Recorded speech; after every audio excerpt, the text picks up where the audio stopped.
Voici quelques petits exercices de géométrie parmi les plus simples j'ai toute une collection de tels exercices de géométrie dans mes notes sur les points le plus proches de toutes sortes d'objets.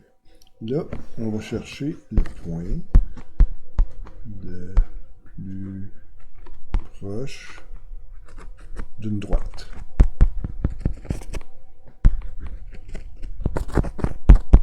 Donc, on a une droite, on a un point cible, puis ce qui nous intéresse, c'est de calculer le point, disons, P étoile, le plus proche de la droite. Fait qu'on sait que c'est une projection orthogonale, là, que le segment entre P et P étoile, ça va être orthogonal. Puis, en fait, c'est des exercices pour manipuler les concepts et les conditions d'optimalité qu'on a vus.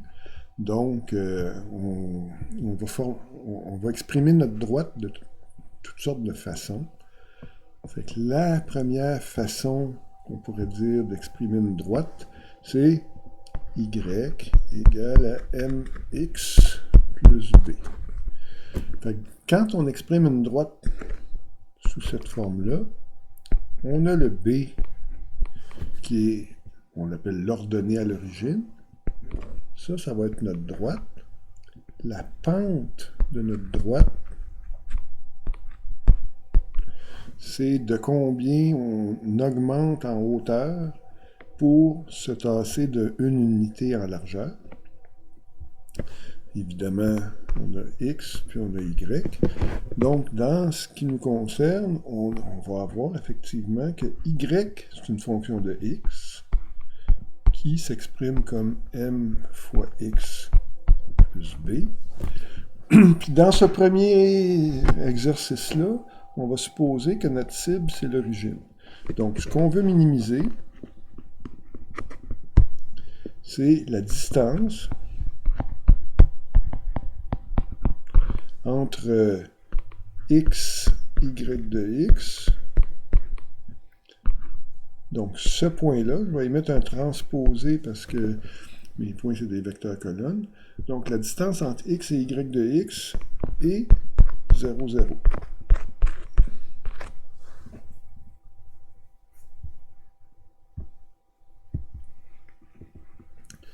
On pourrait choisir toutes sortes de formes de distance, mais ce qu'on va appeler la distance entre deux vecteurs, V1 et V2, ça va être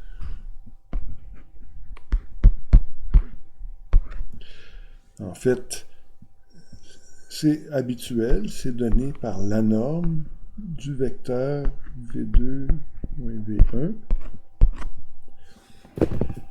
Mais la norme, c'est la racine de V2 moins V1 transposé fois V2 moins V1. Puis, quand on va constituer un problème d'optimisation, vous en avez déjà vu, là, mais je refais ça avec un peu plus de détails. Donc, ce qui va nous intéresser, ça va être de minimiser la distance au carré. Fait que pour la distance au carré, on flush la racine. Donc, ce qui va nous rester, on va se mettre un 1/2 qui va s'annuler. C'est la norme au carré de V2 moins V1 qui est donnée par 1/2 de V2 moins V1 transposé fois V2 moins V1. Puis là, ben, si on revient à notre problème original, on voulait mesurer la distance entre x et y de x, puis 0, 0. Donc, dans cette première variante-là d'un problème d'optimisation, mon point V2, c'est 0, 0. Mon point V1, c'est x puis y de x. Donc, ce que je veux, c'est minimiser c'est le vecteur y de x. Donc, c'est minimiser 1/2 fois la norme du vecteur x, y de x au carré, qui est rien d'autre que 1/2 fois x carré plus y de x au carré. Donc, premier exercice, vous allez obtenir la solution de ça, puis ce qu'il faut, on va se replacer dans le... On veut se replacer dans notre contexte d'une droite y égale mx plus b. Donc, on avait quelque chose comme ça.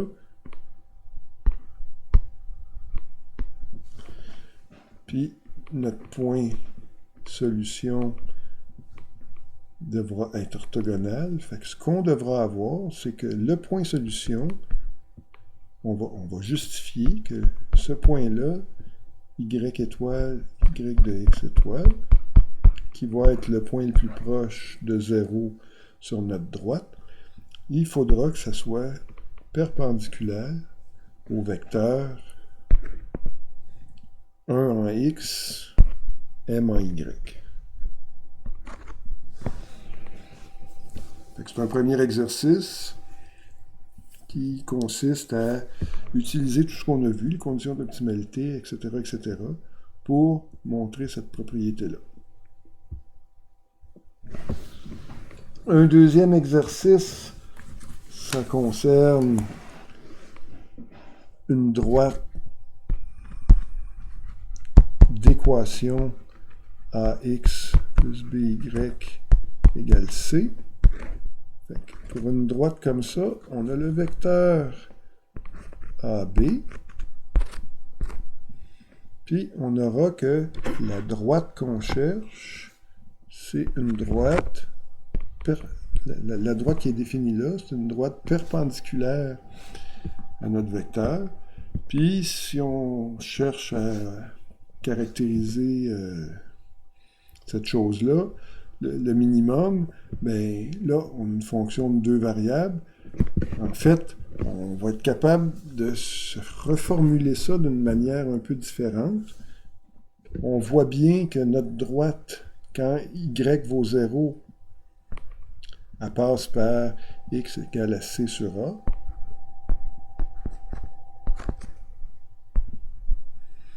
Puis quand x vaut 0, y passe par c sur b. Fait qu'on suppose dans tout ça que a est différent de 0, que b est différent de 0. Puis on est capable de constituer le vecteur directeur de notre droite. Fait que supposons, on va se donner un x0, qui est notre c sur a. Le vecteur directeur de notre droite, appelons-le d. Donc, on va avoir que x0 plus t fois d, ça définit notre droite. Donc, x0 plus 0 fois d, c'est x0. Puis, le point x0, c'est quoi? Ben, on l'a dit, c'est c sur a, y égale à 0. Puis, notre vecteur d, dans tout ça, c'est quoi? Ben, c'est le vecteur qui, de direction C sur B moins C sur A. Donc, ça nous définit une fonction x de t qui est notre droite, qui définit les points de la droite. X dans un sens large, c'est x de t, y de t, qui est défini par x0, qui est un couple, plus t fois d. D aussi, c'est un couple. Donc, ici, quand j'ai écrit d égale c sur b moins c sur a, j'étais un peu dans les patates parce que le point c sur a, c'est x égale c sur a, y égale à 0. Puis l'autre point, c'est x égale à 0, y égale à c sur b. Donc, il faut l'écrire de cette façon-là. On va se mettre des petits pointillés pour distinguer les composantes du vecteur. Fait qu'on se ramasse avec une forme dite paramétrique. Tant qu'à faire une forme paramétrique, on va aller se définir une droite paramétrique. Donc, on suppose que x de t, c'est une fonction de R. Le t appartient à R. Dans Rn. Sur mes illustrations, n vaut 2. Puis, c'est l'équation d'une droite paramétrique qui prend la forme x0 plus t fois d, la forme générale. Donc, dans R2, on a un point à quelque part x0, on a un vecteur d, puis x0 plus t fois d, c'est toute cette droite-là. Puis, je vais revenir avec un trait d'écriture un peu plus petit. On va se donner une cible, P. Bon, ma cible P, pourquoi pas, je vais l'appeler x1. Donc, x0, c'est un vecteur de Rn, sur mon illustration de R2. D, c'est une direction de Rn, sur mon illustration de R2.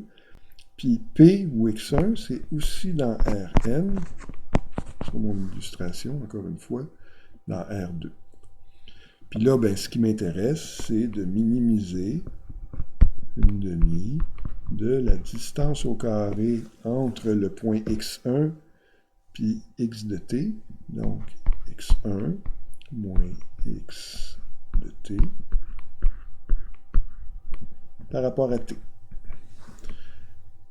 Fait que ça, c'est la forme totalement générale, puis on sait que à la solution, x de t étoile moins x1 en tant que vecteur, ce vecteur-là, on sait qu'il est orthogonal à notre droite. Il est orthogonal à D.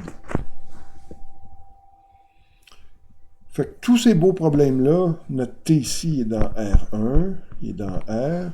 Fait que toutes ces variantes de problèmes-là, c'est des problèmes de minimisation de fonctions d'une seule variable dans R. On est équipé, on a vu les conditions d'optimalité. Puis avec les conditions d'optimalité, vous devriez arriver à justifier ces relations d'orthogonalité-là. Bon, j'ai assez parlé.